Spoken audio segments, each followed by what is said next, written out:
दुनिया के तमाम जानकार हजारों आर्टिकल्स में लिख चुके हैं कि महीनों से गजा में अमेरिका स्पॉन्सर्ड जनसंहार चल रहा है। लेकिन ट्रंप पर जानलेवा हमले के बाद वहां के वॉर क्रिमिनल नेता अपने बयान में कह रहे हैं कि हमारे डेमोक्रेसी में वायलेंस की कोई जगह नहीं है। दोस्तों, सब कुछ कहा और लिखा जा चुका है, लिखा जा भी रहा है। लेकिन चाहे आप ट्रंप को पसंद करें या नहीं, चाहे आप उनकी सियासत से सहमत हो या असहमत हो, ट्रंप की लड़ाई की स्पिरिट की तारीफ करी जानी चाहिए।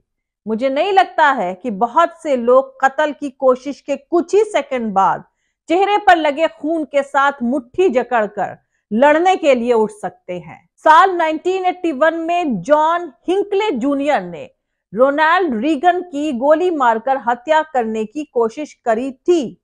उस वारदात के बाद अमेरिका में किसी प्रेसिडेंट या प्रेसिडेंट पद के उम्मीदवार के खिलाफ वायलेंस की ऐसी वारदात नहीं हुई। ये 5 दशक पहले के अमेरिकी इतिहास के काले दौर की याद दिलाता है। उस दौर में अमेरिकी प्रेसिडेंट और प्रेसिडेंट पद के उम्मीदवार रहे 2 कैनेडी भाइयों की गोली मारकर हत्या कर दी गई थी। अमेरिका में सिविल राइट्स के लिए काम करने वाले नेताओं Medgar Evers, Martin Luther King junior और मेलकम एक्स ने भी सियासी वायलेंस में अपनी जान गंवाई थी। आज के वक्त के अमेरिका की ही तरह 1960 के दशक का अमेरिका भी बड़े पॉलिटिकल पोलराइजेशन और केओस से भरा हुआ था। ये वो दौर था जब एक बंदूक और उसका इस्तेमाल करने वाला एक शख्स इतिहास के रुख को बदल सकता था। Take a look at what happened.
हालांकि अमेरिका में पहले से ही नेशनल यूनिटी को नुकसान पहुंचाने वाली बयानबाजी चल रही है और अब ट्रंप के कत्ल की नाकाम कोशिश की वारदात का अमेरिका और उसके पॉलिटिकल डिस्कशन पर जो असर होगा, इसका अंदाजा लगाना ज्यादा मुश्किल नहीं है। दोस्तों, भारत में टॉमी मीडिया से हैरान परेशान लोगों के लिए राहत की बात है, क्योंकि अमेरिका में मीडिया भारत से भी गया गुजरा हो चुका है।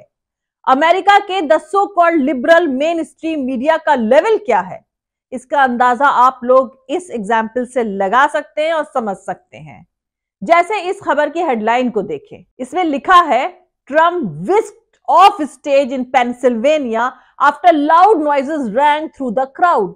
मतलब ये नहीं बता रहा है कि गोली चली। खैर, अब इस खबर को देखें, इसमें लिखा हुआ है कि Trump remove from stage by secret service after loud noises startles former president crowd. अब ये खबर भी देख ले।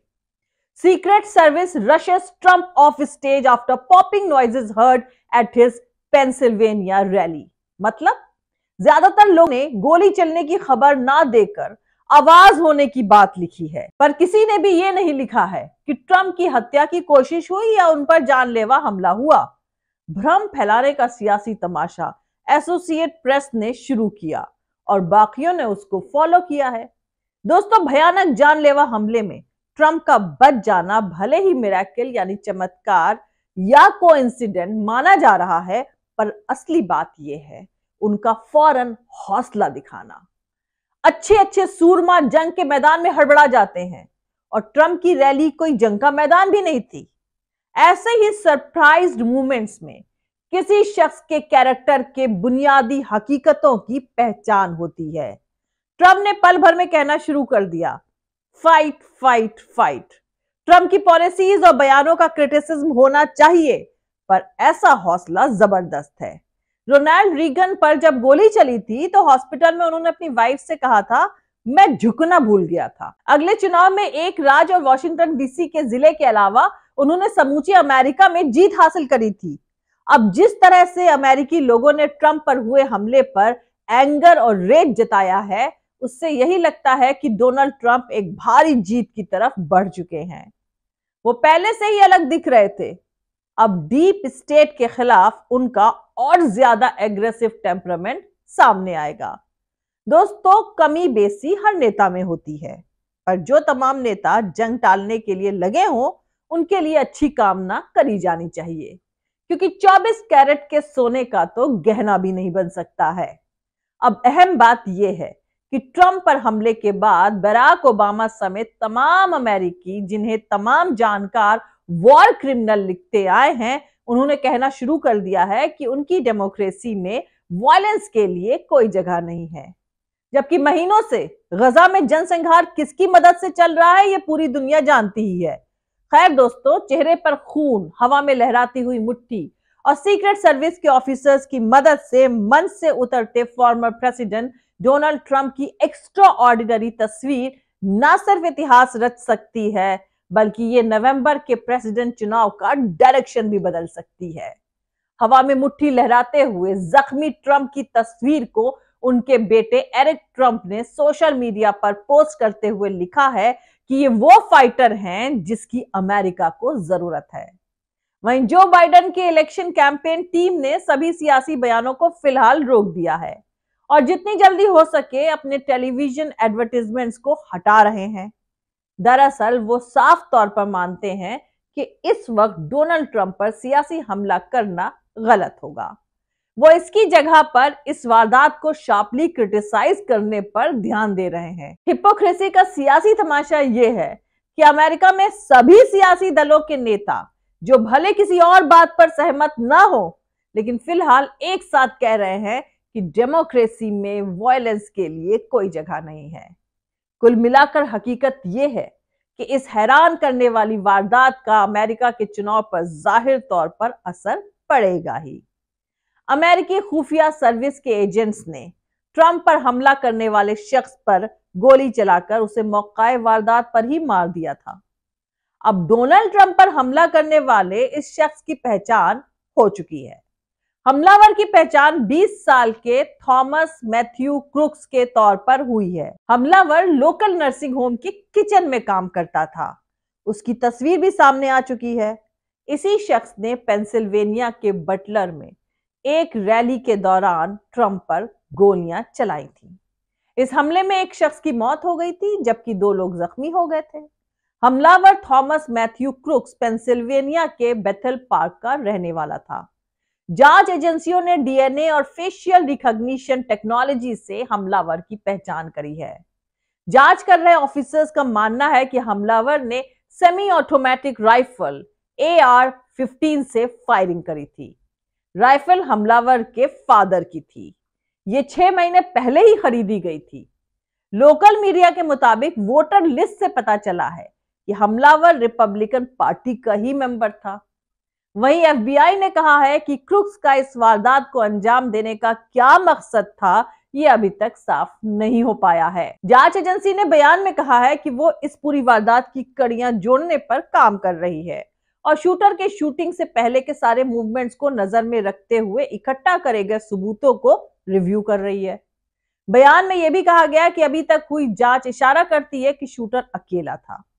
FBI इसकी जांच करना भी जारी रखेगी कि इस हमले में कहीं कोई सहयोगी साजिश करने वाला शख्स शामिल था या नहीं। बताया जा रहा है कि क्रुक्स का कोई भी क्रिमिनल रिकॉर्ड नहीं था और शूटिंग में इस्तेमाल बंदूक भी उन्होंने वैलिड तरीके से ही खरीदी थी।